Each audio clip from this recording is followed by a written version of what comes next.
Bismillahirrahmanirrahim. Alhamdulillahirabbil alamin. Allahumma shalli wa sallim wa barik ala Muhammad wa ala ali Muhammad. Allahumma inna nas'aluka ilman nafi'a wa rizqan thayyiba wa amalan mutaqabbala. Rabbana taqabbal minna innaka antas samiul alim wa tub alaina innaka antat tawwabur rahim. Allahumma ansuril mujahidin warhamil mustad'afin wa dammir a'da'ad-din wa tmis ala amwalihim. Amin ya rabbal alamin. Alhamdulillah kaum muslimin rahimakumullah. Kita lanjutkan pembahasan fikih mazhab Syafi'i dan kita sudah sampai pembahasan tentang haji pada kitab Muqaddimah Hadramiyah. Kita sudah sampai pada pembahasan tentang wukuf. Faqala al-muallif rahimahullahu taala wa nafa'ana bihi wa bi ulumihi fid dharain amin. Faslun, pasal baru fil wukuf, tentang wukuf. Harus betul? Wa wajibul wukufi, dan wajibnya wukuf itu adalah huduruhu, menghadiri wukuf di ardi Arafah, pada tanah Arafah, lahzatan, sesaat, ba'da zawali, setelah tergelincir matahari, yauma Arafah, pada hari Arafah, yaitu tanggal 9, wa marwan, dan melewatinya, wa naiman, dan tidur, maksudnya lewat tok, sah, tidur pun sah, bisyarti, dengan syarat kaunihi, kondisi dia akilan, orang yang berakal, wa yabqa, dan berlanjut wukuf tersebut ilal fajri, sampai fajar. Jadi wukuf ini yang penting masuk Arafah. Masuknya hanya melewati tok enggak apa-apa. Jadi bisnya masuk lewat Arafah, tidak berhenti, enggak apa-apa. Masuk itu sudah wukuf. Kemudian ketika bisnya lewat kita tertidur begini. Begitu Arafah sudah lepas, baru kita bangun, sah. Jadi tidak harus dalam kondisi dzikir kepada Allah Subhanahu wa taala. Yang penting berakal ya. Karena kalau tidak berakal itu amalnya tidak sah. Orang gila amalnya tidak sah, anak kecil amalnya tidak sah, dan sejenisnya, karena mereka masih belum berakal. Kalau orang gila belum berakal. Kemudian wa min sunanihi, dan dari sunnah-sunnah wukuf. Yang pertama adalah al-jam'u, menggabungkan bainal laili wan nahari, antara malam dan siang. Artinya wukufnya ada waktu siangnya, ada waktu malamnya. Kalau mau sempurna berarti dari tergelincir matahari sudah wukuf, kemudian lanjut sampai maghrib, kemudian lanjut sampai isya, ya, sampai habis maghrib baru kemudian keluar. Maka berarti menggabungkan antara malam dan siang. Yang kedua adalah wat tahlilu, dan membaca tahlil, wat takbiru, dan membaca takbir, wat talbiyatu, dan membaca talbiyah, wat tasbih, dan membaca tasbih. Ini 4 ini bisa digabung dalam satu nomor, yaitu apa? Zikir. Maka zikir bisa bermacam-macam. Yang ketiga adalah wat tilawah, dan membaca Al-Qur'an.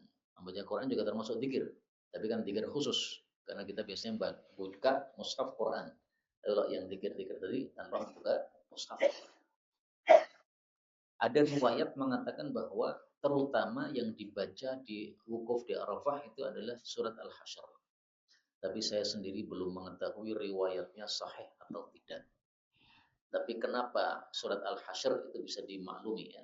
Karena Al-Hasyr itu artinya pengumpulan.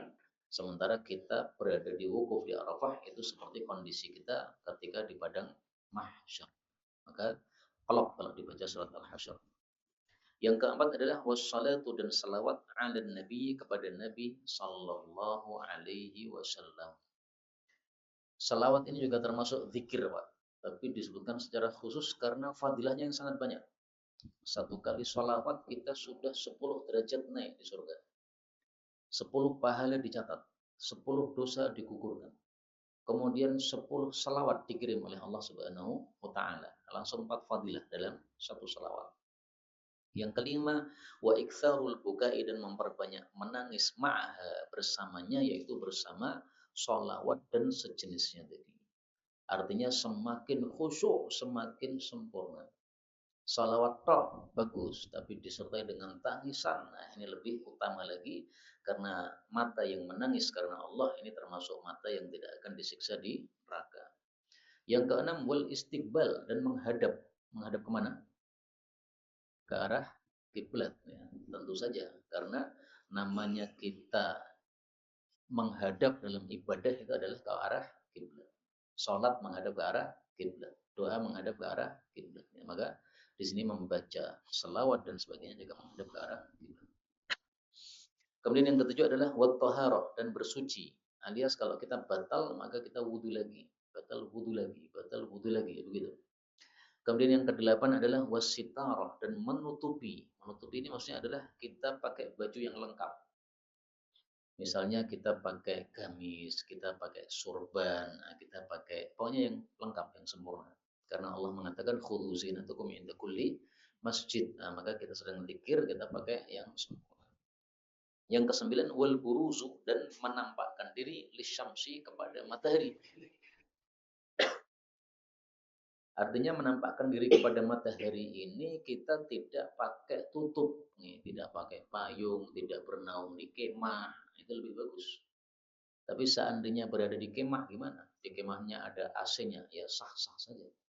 Tapi dalam riwayat-riwayat tidak ada satupun riwayat mengatakan Nabi berteduh pada waktu wukuf di Arafah. Nah, makanya para ulama mengatakan sunnahnya adalah lebih afdalnya menampakkan diri kepada matahari.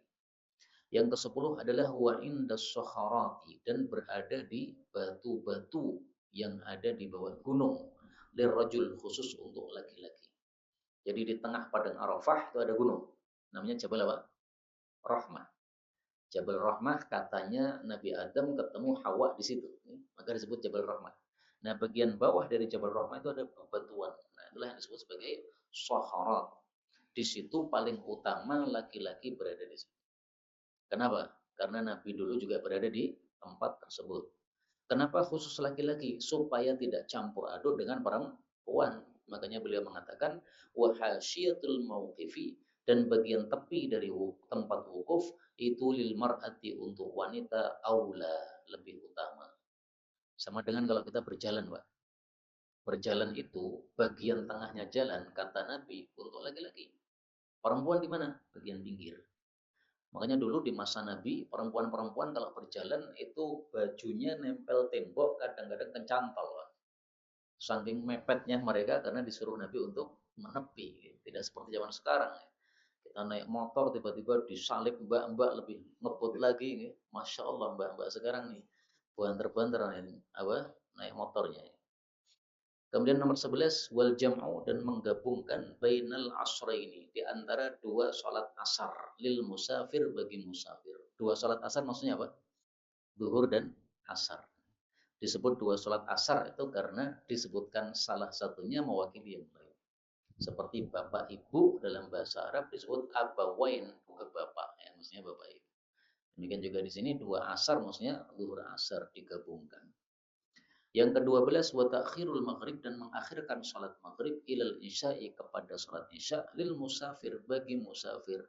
Liyajma'ahuma supaya dia menjamak maghrib dan isya di Muzdalifah di Muzdalifah. Jadi setelah tergelincir matahari, langsung kita tinggalkan Arafah. Kemudian lanjut sampai ke Muzdalifah. Di sana jam berapapun bebas. Yang penting sebelum subuh, maka di situ kita baru sholat maghrib dan isya. Sampai di sana jam 4, enggak apa-apa, Pak. Kan sebelum subuh. Karena katanya kan kadang-kadang macet nih. Macet sampai akhirnya telat datangnya. Mestinya tengah malam sudah datang, tapi tiba-tiba baru jam 4 baru datang, enggak ada masalah. Yang penting sebelum subuh, maka masih bisa kita punya waktu untuk menjamak maghrib dan isya. Faktanya gimana yang kemarin-kemarin, nah itu tanyalah kepada yang haji kemarin ya, karena bisa jadi kondisi satu masa dengan masa yang lainnya berbeda-beda. Berikutnya fasrun pasal baru fil halqi tentang gundul. Wa aqallul halqi dan minimalnya gundul itu adalah izalatu menghilangkan thalathi sya'aratin 3 helai rambut. Perhatikan kalimatnya izalah, menghilangkan, bukan memotong. Sehingga bisa dengan dipotong, bisa dengan dibakar, bisa dengan dijambak, pokoknya sampai hilang rambut kita. Sehingga kalau kita itu sangu korek, jres, kemudian dibakar, hilang rambutnya 3, sudah cukup dikatakan sebagai menggundul atau memotong rambut kita, tahallul ya. Minimal 3. Berarti kalau 1 belum cukup, 2 belum cukup, ya, harus 3. Satu helai rambut panjang kita potong 3 kali, sepertiga, sepertiga, sepertiga, belum cukup karena belum 3 helai, harus 3 helai. Wa yundabu, dan disunahkan takhiruhu, mengakhirkan gundul tadi, ba'da, setelah ramyi, melempar jamratil aqabah, jumrah aqabah, pada tanggal 10 Dzulhijjah. Masih ingat ya urutannya? Ramyun, nahrun, halqun, tawafun. Ramyun melempar jumrah, nahrun menyembelih, halqun menggundul, kemudian tawafun, tawaf ifadah. Nah, maka urutannya adalah ramyun dulu, lempar jumrah dulu, setelah itu halqunnya setelah itu. Makanya di sini beliau mengatakan diakhirkan halqun, diakhirkan gundul setelah melempar jumrah. Bagaimana kalau dibolak-balik? Ya nggak apa-apa. Ini kan sunnah saja. Namanya sunnah itu apa? Tidak wajib. Sunnah yang kedua apa? Wal ibtida, dan dimulai bil yamin, bagian kanan, minar ra'si, dari kepala. Karena Rasulullah menyukai mendahulukan yang kanan. Nah, maka dimulai dari yang kanan dulu.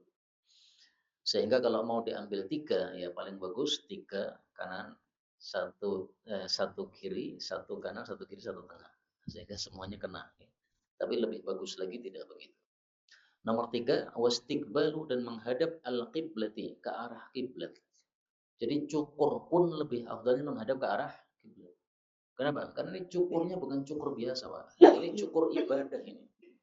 Ini cukur yang ada pahalanya. Kalau panjenengan cukur biasa, karena sudah gondrong kemudian cukur, ya itu cukur biasa, Pak. Bukan cukur ibadah.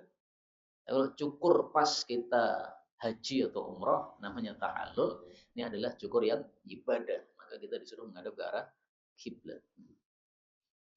Yang keempat, wasti'abur ra'si, dan menyeluruhi kepala, lirrajul, bagi laki-laki.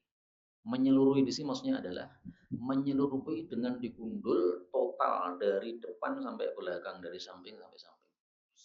Karena tadi kan minimalnya 3 kan. 3 itu kan bisa depan toh, bisa kiri toh. Tapi itu kan berarti tidak isti'ab. Isti'ab itu seluruhnya. Semuanya kena. Maka pelontos lebih utama.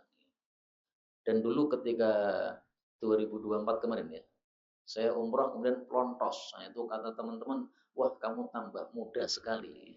Jadi sini fadilahnya pelontos, Pak. Tambah ketonong. Ya. Wat tafsiru, dan memendekkan rambut, lil mar'ah, bagi perempuan. Maksudnya perempuan tidak boleh gundul. Karena gundul ini adalah khas bagi para laki-laki. Sebagaimana sabda Nabi, laisa 'alan nisa'i halqun. Wanita tidak ada gundul. Sehingga kalau wanita gundul itu malah menyalahi aturan Islam. Meskipun suaminya mengizinkan, nggak boleh, Pak. Kowe gundulo tetap ayu, nggak boleh. Tetap misalkan begitu ya, diizinkan suaminya gundul karena dia cantik jelita, tidak berkurang cantiknya setelah gundul, tetap nggak boleh. Berikutnya faslun, pasal baru fi wajibatil haji, tentang kewajiban-kewajiban dalam ibadah haji. Sebelum kita baca, perlu diingat bahwa untuk ibadah haji amalannya dibagi 3. Ada rukun, ada wajib, ada sunnah. Untuk selain haji, rukun sama wajib itu dianggap satu. Rukun sholat sama dengan ya wajib sholat. Tapi kalau sunnahnya sholat itu masalah lain. Nah untuk haji beda. Ada rukun, ada wajib, ada sunnah. Berarti ini 3 hal yang berbeda. Rukun sudah kita bahas kemarin. Nah sekarang tinggal yang wajibnya. Beliau mengatakan wa wajibatul haji, dan kewajiban-kewajiban dalam haji sittatun, ada 6. Yang pertama adalah al-mabitu, bermalam, di Muzdalifah, di Muzdalifah. Wa huwa, dan bermalam tersebut ayyakuna, bahwasanya dia berada sa'atan, sesaat. Saatan bukan 1 jam ya. Sesaat, sebentar. Minan nisfi tsani, dari separuh yang kedua, fiha, pada Muzdalifah. Hukumnya wala yajibu, tidak wajib, ala, atas, man, orang yang lahu udhrun, baginya ada udhur. Jadi hukum asalnya wajib, tapi kalau punya udhur jadi tidak wajib. sama dengan tawaf wada ya. Tawaf wada sebelum kita meninggalkan Makkah disuruh untuk tawaf wajib. Tapi kalau ada udzur gimana? Mbak-mbak yang haid kemudian mau tawaf wada kan nggak boleh. Apakah dia tetap wajib? Wala yajibu ala man lahu udhur. Sama dengan di sini tidak wajib kalau punya udzur. Silahkan langsung pergi. Nggak usah nunggu haidnya selesai. Kelamaan. Yang kedua, waramyu dan melempar jamratil aqabati jumrah aqabah sab'an 7 kali. Namanya jumrah aqabah itu berarti dilempar pada tanggal 10 Dzulhijjah. Karena kalau jumrah yang 3, nah itu nanti nomor setelahnya. Warom nomor 3, waramyu dan melempar al-jamarati jumrah-jumrah as-salasi yang jumlahnya 3 ayyamat tasyriki pada hari-hari tasyrik tanggal 11 sampai 13. Kullu wahidatin masing-masing dari jumrah tadi sab'an 7 kali lemparan. Jadi bedanya kalau tanggal 10 hanya 1 jumrah, jumrah aqabah. Kalau tanggal 11 sampai 13 itu 3 jumrah. Waktunya juga beda, Pak. Untuk yang tanggal 10, waktunya waktu duha, alias sebelum tergelincir matahari. Untuk yang tanggal 11 sampai 13, waktunya setelah tergelincir matahari. Yang keempat, wa mabitu dan mabit atau bermalam layali hasalas pada malam-malamnya yang 3, yaitu tanggal 11 sampai 13, atau al-lailataini 2 malam al-ulai apa? Al-ulataini atau al-awwalataini. Apa di situ? Ulayaini, oh ya. Al-ulayaini, dua malam yang pertama, berarti tanggal 11 sampai tanggal 12. Idza arada, jika dia itu ingin an-nafaral awal, untuk nafar awal atau pulang pertama, fil yaumi tsani, pada hari yang kedua, yaitu hari yang kedua dari hari tasyrik. Jadi kita boleh nafar awal, boleh nafar tsani. Kalau nafar awal berarti tanggal 12 pulang. Kalau nafar tsani berarti tanggal 13 pulang. Dua-duanya dibebaskan oleh Allah sebagaimana dalam surat Al-Baqarah Allah mengatakan faman ta'ajjala fi yaumaini fala junaha alaihi wa man ta'akhkhara fala junaha alaihi, berarti bebas dua-duanya. Kemudian yang kelima, wal ihramu dan melakukan ihram minal miqati, dari miqat. Miqat sudah dibahas kemarin. Ada Dzulhulaifah, ada Yalamlam, ada mulai Qarnul Manazil, ada apa lagi? Sudah lupa lagi, Pak? Lupa ya. Pokoknya ada. Nih. Tapi ihram dari miqat ini khusus yang melewatinya. Kalau panjenengan sudah berada di Mekah, berarti kan sudah tidak melewati itu. Nah, maka miqat ihramnya tidak harus dari miqat. Ya, berarti ihramnya dari tempatnya masing-masing. Misalnya panjenengan apa namanya? Hajinya tamattu, ya. Kan pertama datang kan langsung umroh. Setelah umroh kan selesai, kemudian kita istirahat, kita pakai baju biasa kan. Nah, maka ihramnya ya dari hotelnya masing-masing, karena hotelnya sudah berada di kota. Tapi kalau kita melewati miqat, nah maka ihramnya wajib dari miqat. Ini termasuk yang wajib tadi. Kemudian yang keenam adalah tawaful wada, dan tawaf wada juga wajib. Tapi tadi ya, dengan catatan kalau dia punya udzur maka menjadi tidak wajib, seperti mbak-mbak yang haid tadi, maka tidak harus dia menunggu haidnya selesai. Berarti totalnya wajib haji ada berapa? Ada 6 ya. Pas sesuai dengan apa yang beliau katakan. Sebelum kita lanjutkan, secara global yang rukun ini tidak boleh ditinggalkan. Ditinggalkan tidak sah. Sama dengan sholat tanpa rukun tidak sah. Sholat tanpa Fatihah tidak sah. Untuk yang wajib ditinggalkan bisa diganti dengan apa? Dam. Ada perinciannya, nanti ada bab yang khusus. Itu secara umum saja. Untuk yang sunnah, nah kalau ditinggalkan tidak ada tanggungan apa. Mirip dengan sholat ya. Sholat ada rukun atau wajib, ada sunnah biasa, ada sunnah hayah. Ya kan? Untuk yang rukun atau wajib, kalau kita tinggalkan sholatnya tidak sah. Untuk yang sunnah biasa kita tinggalkan bisa diganti dengan sujud sahwi. Untuk yang sunnah hay'ah kita tinggalkan, tidak ada sujud sahwi. Jadi fikihnya haji sebenarnya mirip dengan fikihnya salat. Hanya bedanya kalau di haji, rukun, wajib, sunnah. Kalau yang salat, rukun atau wajib jadi satu, kemudian ada sunnah biasa, ada sunnah hay'ah. Berikutnya, faslun, pasal baru. Fi ba'di pada sebagian sunani sunnah-sunnah al-mabiti, mabit atau bermalam, warromyi dan melempar, yaitu melempar jumrah, wa syurudihi dan syarat-syaratnya. Wa yusannu dan disunnahkan, ada 4 bab sunnahnya. Yang pertama adalah al-wuqufu, berwukuf bil masy'aril haram, di masy'aril haram, yaitu gunung yang ada di Muzdalifah, di Muzdalifah. Ini sunnah. Terus yang wajib apa? Yang wajib di Muzdalifahnya. Muzdalifah kan luas. Dimanapun di Muzdalifah, nah itu yang wajib. Tapi kalau kita mau berada di bagian tengahnya, yang ada gunungnya itu namanya Gunung Masy'aril Haram, atau disebut juga Qausu Quzah, ya, Gunung Quzah, nah, maka disitulah yang sunnah. Kenapa sunnahnya di situ? Karena dulu Rasulullah berada di situ. Kenapa kok tidak wajib? Karena kalau wajib nggak cukup, Pak. Orang seluruh dunia datang semuanya kumpul di Masy'aril Haram, enggak cukup malah. Maka bebas dimanapun berada, yang penting di Muzdalifah. Sunnah yang kedua, wa akhdhu dan mengambil hasa, kerikil-kerikil jamratil aqabati, untuk jumrah aqabah minha dari Muzdalifah. Nah, itu sunnah. Sehingga kerikilnya tidak harus dari Muzdalifah. Karena sunnah saja. Yang penting bawa kerikil nanti, Pak. Kalau nggak bawa kerikil terus melempar apa? Yang ketiga, waqat'u dan memotong at-talbiyati, talbiyah inda ketika ibtida'ir ramyi, memulai melempar bi jamratil aqabati, jumrah aqabah. Jadi talbiyah masih disunahkan terus sampai kita melempar. Kenapa pas melempar disuruh memutus talbiyah? Karena ketika melempar mengucapkan takbir.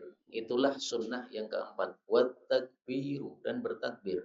Ma'a bersama kulli, setiap hasatin, satu kerikil. Jadi 7 kerikil kita lemparkan, berarti 7 kali takbir.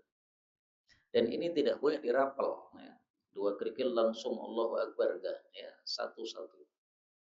Sama dengan kita salat duhur. Namanya salat duhur 4 rakaat. Enggak bisa digabung, saya 2 rakaat saja, saya niatkan ini 4 rakaat. Enggak bisa. Ya. 1 rakaat, 1 rakaat. Ya. Yang juga begitu, harus satu persatu. Kemudian wayadkhulu, dan masuk waktul halqi, waktu gundul, wa ramyi jamratil aqabati, dan melempar jumrah aqabah, wa tawafil ifadah, dan tawaf ifadah mulainya kapan? Binisfi, separuh lailatin nahri, pada malam Idul Adha. Jadi kalau sudah separuh malam, nah itu sudah boleh untuk melakukan ini. Sudah mulai masuk. Tapi kalau sebelum separuh malam, nah itu belum boleh. Wayabqa, dan berlanjut ar-ramyu, melempar jumrah tadi, ila sampai akhir tasyrik, akhir hari tasyrik. Tanggal 13 itu masih boleh melempar. Jadi kita tunda dari malam Idul Adha sampai dengan hari tasyrik tanggal 13 masih boleh.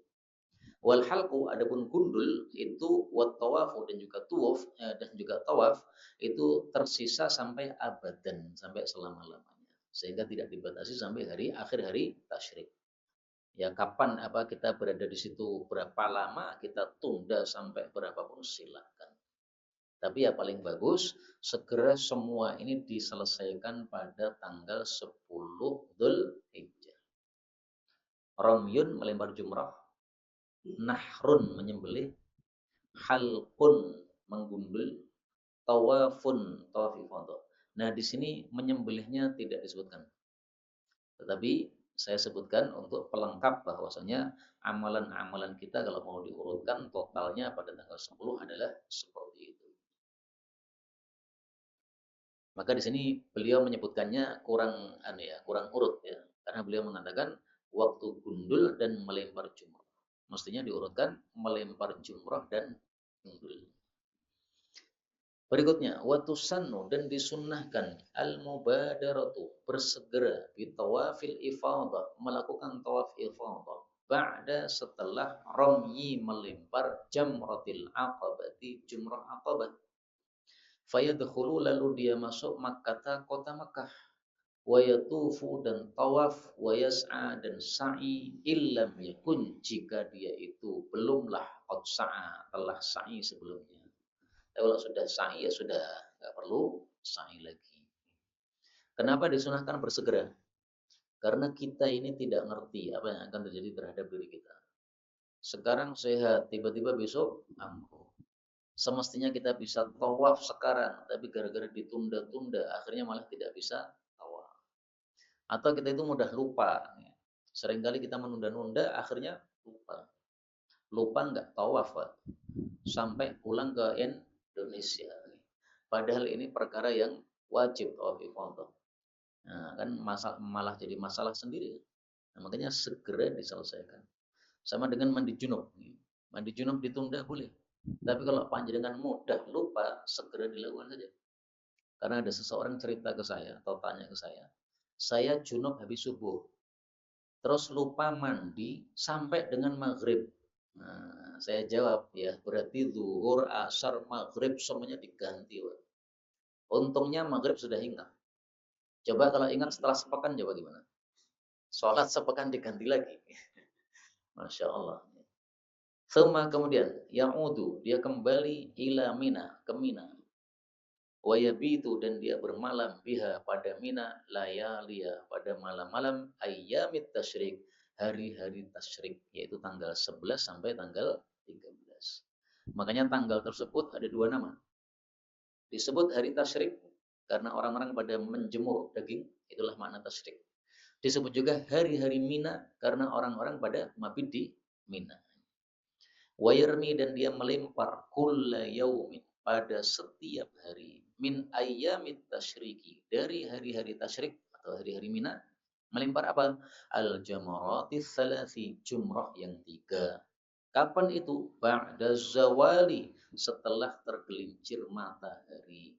Kulla wahidatin setiap satunya sab'ah hasayatin 7 kerikil. Nah inilah bedanya tadi. Kalau tanggal 10 itu cuma satu jumrah yang terbesar yaitu Aqabah. Tapi kalau tanggal 11 sampai 13 itu 3 jumrah urut ya. Ula, wusta, kubro. Ula itu yang pertama, wusta itu yang tengah, kubro itu yang terbesar atau yang Aqabah. Mudah-mudahan semua kita bisa melempar jumrah dalam keadaan diterima oleh Allah Subhanahu wa taala. Amin ya rabbal alamin. Berikutnya, wa yushtaratu dan disyaratkan ramyu melempar as-sab'il hasayati 7 kerikil itu. Nah, ini syaratnya ada 6, Pak. Syarat yang pertama wahidatan wahidatan, satu persatu. Jadi enggak boleh digabung. Tidak boleh seperti salat zuhur dijamak dengan salat asar. Maka harus satu. Satu ya.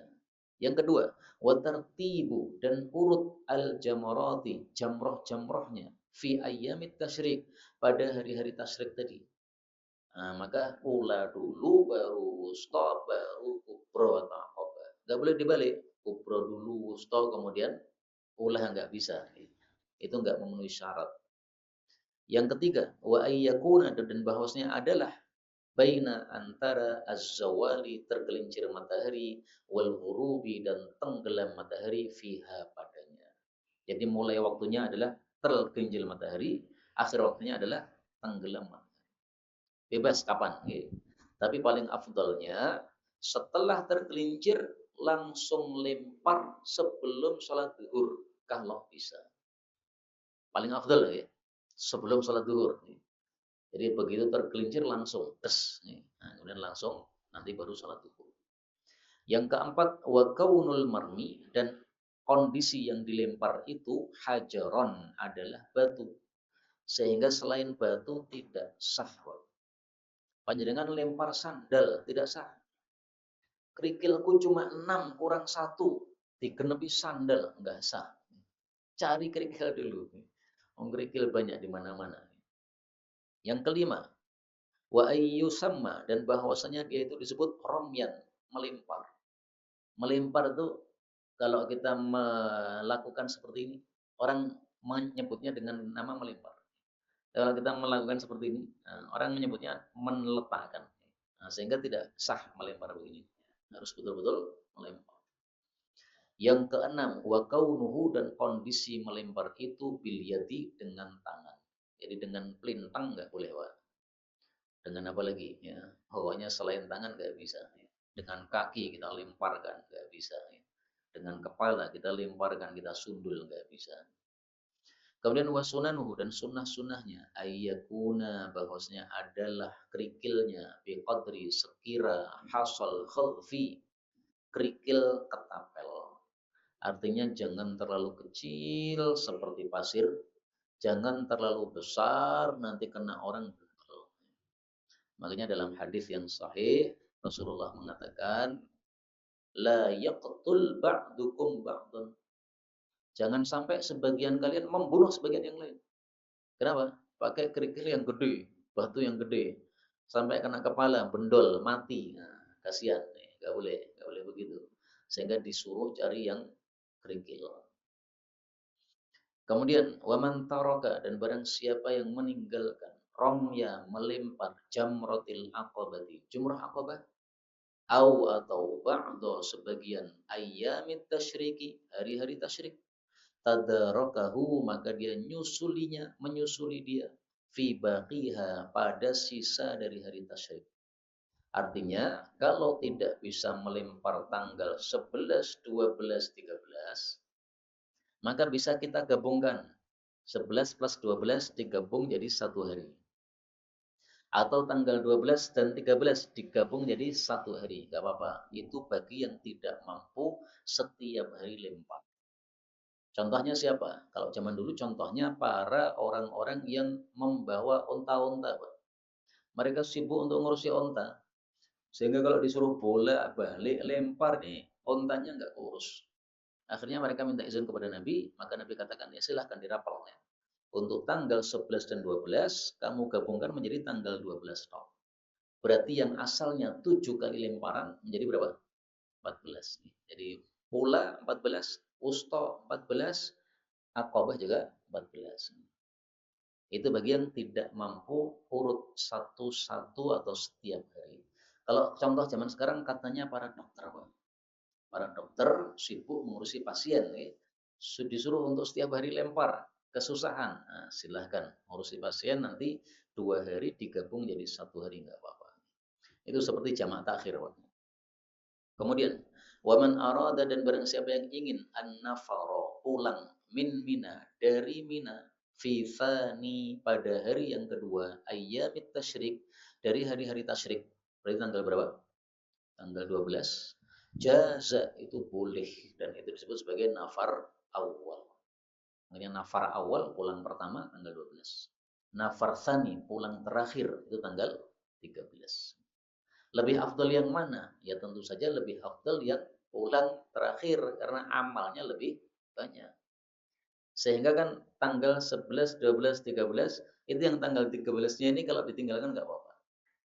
Panjangan pulang tanggal 12, ya otomatis tanggal 13-nya sudah tidak melempar. Tapi kalau tanggal 13 masih di sana, otomatis masih melempar. Jadi semacam bonus gitu ya. Ditinggalkan boleh, tapi dilakukan lebih utama lagi. Berikutnya, faslun, pasal baru fi tahallulil haji, pada tahallulnya haji. Tahallul itu artinya halal. Ketika haji kan kita haram melakukan banyak hal kan. Tidak boleh nikah, tidak boleh pakai parfum, tidak boleh tutup kepala. Nah, kapan tahallulnya? Kapan? Selesainya kapan?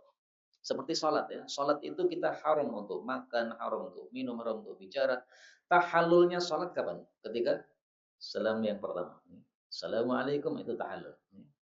Assalamualaikum yang kedua itu sudah bukan tahallul lagi, itu hanya tambahan. Assalamualaikum pertama itu sudah sah, sehingga salam pertama silahkan panjenengan makmum masbuk langsung bangkit, nggak apa-apa. Karena imamnya sudah tahallul, sehingga kita tidak harus nunggu dia selesai. Meskipun ya sebagian ulama berpendapat tunggu sampai dia selesai. Salam yang kedua. Bahkan sebagian ulama mengatakan tunggu sampai imamnya noleh ke belakang, Pak. Nah, ini pendapat sehingga saya paling nggak cocok. Kita makmum masbuk disuruh imamnya nunggu noleh, padahal dikiri suwe noleh-noleh. Nah, tidak nambah-nambah kita nanti. Paling nggak cocok itu saya. Pendapat pertama yang saya paling cocok nih, karena sudah tahallul. Nah, sekarang tahallulnya haji. Lil haji, untuk haji ini tahallulan. Ada dua tahallul. Yang pertama al-awwalu tahallul awal, halal yang pertama, yaitu yahsulu, terjadi bisna ini dengan melakukan dua dari tiga yang akan disebutkan ini. Tiga itu apa saja? Min, berupa romyi, melempar, jamratil aqabah, jumrah aqabah, wal halqi, dan gundul, wa tawafil ifadah, dan tawaf ifadah. Amalan tanggal 10 itu kan 4 tadi kan? Romyun melempar, nahrun menyembelih, halkun gundul, tawafun tawaf.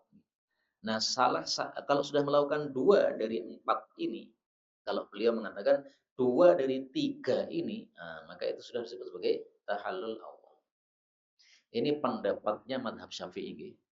Tapi kalau pendapatnya Syekh Albani sesuai zahir hadis Nabi, kalau sudah lempar itu sudah tahallul awal. Tidak perlu harus apa? Dua. Tidak harus dua, enggak harus dua. Lempar kalau sudah cukup.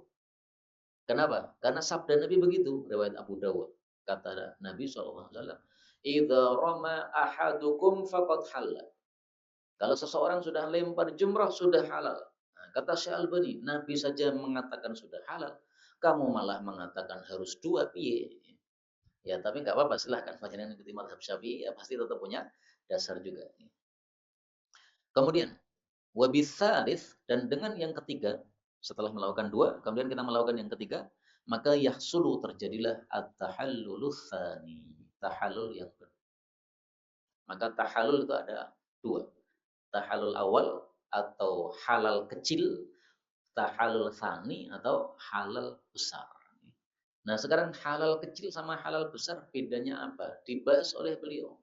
Wa yahillu, dan halal bil awal, dengan tahallul awal, jami'u, seluruh al muharramati, yang diharam-haramkan, seperti misalnya potong tangan, ya potong kuku, potong rambut, ya, dan sebagainya. Illa, selain an nikah, nikah, wa akdahu, dan akad nikah, wal mubasyarata, dan menyentuh istri bisyahwatin, dengan syahwat. Ini semuanya enggak boleh. Jadi tahalul awal itu adalah semua halal selain bab cewek, enggak boleh. Bab cewek itu apa saja? Nikah, menikahkan, melamar, akad nikah, menyentuh dengan siapa, pokoknya yang berkaitan dengan wanita. Dan ini sekaligus menunjukkan bahwa kelezatan paling dahsyat di dunia itu apa? Wanita. Pilih wanita nopo roti. Pilih bojo kedua nopo roti kedua. Mesti bojo gitu. Guyu-guyu mesti. Berarti cocok nih. Nah, karena syahwat manusia paling besar itu adalah apa? Masalah wanita. Zuyyina linnasi hubbus syahwati minan nisa. Nisa disebutkan yang pertama. Makanya orang Arab sampai mengatakan nikmat dunia paling tinggi adalah rukubun nisa wa rukubul khail. Nunggang kuda sama hubungan suami istri. Itu nikmat terbesar menurut versi orang-orang Arab. Wong Jawa pripun mboten ngerti. Mungkin nggih padha nggih. Kemudian wabit tahallul tsani, adapun dengan tahallul yang kedua, maka yang halal adalah baqiha, sisa-sisanya tadi, yaitu nikah halal, akad nikah halal, mubasyarah halal. Nah, sehingga tahallul awal itu halal kecil, kecuali wanita belum halal. Tahallul tsani itu halal besar, maka wanita pun sudah halal.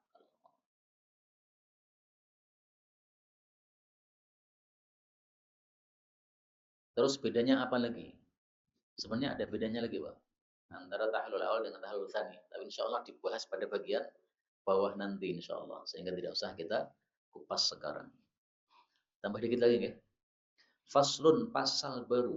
fi aujuhi pada macam-macam. Ada nusuka ini menunaikan dua nusuk yaitu ibadah haji dan umrah. Wa yu'adda dan dilakukan an-nusukani dua nusuk haji dan umrah ala aujihin atas beberapa macam cara. Afdaluha yang paling afdalnya adalah al-ifradu melakukan haji ifrad. Ini i'tamara jika dia umrah fi sanatil haji pada tahun hajinya tersebut. Wahwa yaitu adalah ayyahujja bahwasanya dia berhaji. Thumma kemudian ya'tamira dia umrah. Dan ini yang lebih afdal adalah pulang dulu, Pak. Datang ke Mekah, kemudian haji, kemudian pulang. Kemudian datang lagi untuk apa? Umrah dalam 1 tahun. Jelas ini. Angel nih, Pak. Makanya rata-rata orang itu melakukan ifrad langsung dalam satu safar. Karena kalau paling utama ya susah. Apalagi orang Indonesia, Pak. Selesai, pulang, balik lagi. Duitnya berapa ini? Banyak. Tapi kalau mau betul-betul afdal ya begitu itu. Itu yang paling berat, yang paling afdal. Summa kemudian at-tamattu. Tamattu nomor 2. Wahwa itu adalah ayyaktamira, dia umrah. Summa yahujja, kemudian haji. Ini tamattu paling nyaman dilakukan, Pak. Makanya disebut tamattu, yang artinya apa? Senang-senang. Sampai sana, umroh. Umroh kan sejenak udah selesai. Habis itu sudah bebas. Hubungan suami istri boleh, bebas. Pokoknya seperti tidak ibadah sama sekali. Sampai menunggu tanggal 8. Baru mulai haji sampai tanggal 13 nanti. Habis itu sudah bebas lagi. Suma kemudian al-kiron, kiron bi'an bahwasanya yuhrima dia ihram bihima, digabung kedua-duanya.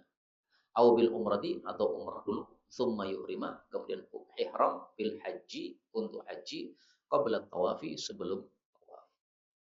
Ini adalah urutan yang paling afdal menurut penulis kitab ini. Dan di sini ada perselisihan pendapat para ulama dalam dua hal. Perselisihan pertama, apa yang paling afdal? Nah, sebagian mengatakan ifrad paling afdal, sebagian mengatakan tamattu paling afdal, sebagian mengatakan qiran paling afdal. Perselisihan kedua, hajinya Nabi haji apa? Ada yang mengatakan haji beliau ifrad, ada yang mengatakan haji beliau tamattu, ada yang mengatakan haji beliau qiran. Padahal haji beliau hanya satu kali tahun 10 Hijriah. Tapi diperselisihkan oleh para ulama. Ya, masuk akal ya, masing-masing menyampaikan dalilnya masing-masing dan masing-masing punya dalil yang menguatkan mereka. Tapi nggak perlu berdebat, silahkan haji, insya Allah kalau ikhlas apapun modelnya akan diterima oleh Allah Subhanahu wa Ta'ala. Kemudian beliau mengatakan, wajibu dan wajib alal mutamatti bagi orang yang melakukan tamattu damun, darah, maksudnya menyembelih korban. Menyembelih korban disebut darah karena dia mengalirkan darah. Bi arba'ati syurutin dengan 4 syarat. Syarat yang pertama al-awwalu, yang pertama ay alla yakuna bahwasanya tidak adalah dia itu min ahlil haram, dari penduduk tanah haram yaitu Mekah. Sehingga kalau termasuk penduduk tanah haram maka dia tidak ada kewajiban untuk menyembelih dam tamattu tadi. Wala bainahu dan tidak pula antara dia wa bainal harami dengan tanah haram duna masafatil qasri, kurang dari perjalanan qasar atau jarak qasar. Jarak qasar itu adalah 80 kilo. Sehingga kalau antara rumah kita dengan tanah haram itu hanya 40 kilo, nah, maka tidak ada sembelihan tamattu tadi. Syarat yang kedua, asani ayyuhrima bahwasanya dia ihram bil umrati dengan melakukan umrah fi ashhuril haji pada bulan-bulan haji. Bulan-bulan haji ada 3 yaitu Syawal, Dzulqa'dah, Dzulhijjah. As-salis syarat yang ketiga adalah ayyakuna bahwasanya adalah keduanya haji dan umrah fi sanatin wahidatin dilakukan dalam 1 tahun. Nah, kalau tahunnya berbeda, berarti tidak ada dam. Ar-rabi yang keempat adalah alla yarji'a bahwasanya dia tidak kembali ila miqatin kepada miqat. Berarti kalau dia kembali kepada miqat sebelum wukuf di Arafah atau sebelum melakukan nusuk yang lain, berarti damnya sudah gugur. Itu yang tamattu ya. Sekarang yang qiran. Wa 'alal qarin, dan bagi orang yang hajinya qiraan, damun, ada dam juga, yaitu menyembelih korban. Bisyartain, dengan syarat. Satu, alla yakuna, bahwasanya adalah dia, tidak adalah dia min ahlil haram, dari penduduk haram. Berarti kalau penduduk haram tidak ada dam, tidak menyembelih. Yang kedua, wa alla ya'uda, dan dia tidak kembali lagi ilal miqati, kepada miqat, ba'da dukhuli Makkah, setelah dia masuk ke kota Makkah. Berarti kalau kembali ke miqat maka tidak ada dam terhadapnya. Inilah kaum muslimin rahimani wa rahimakumullah, beberapa masalah yang dapat kita baca pada pertemuan kali ini. Benarnya dari Allah Subhanahu wa taala. Adapun kalau ada salahnya fa astaghfirullahaladzim li wa lakum. Sisa waktu kalau ada pembahasan baik berkaitan dengan tema maupun bebas, dipersilahkan.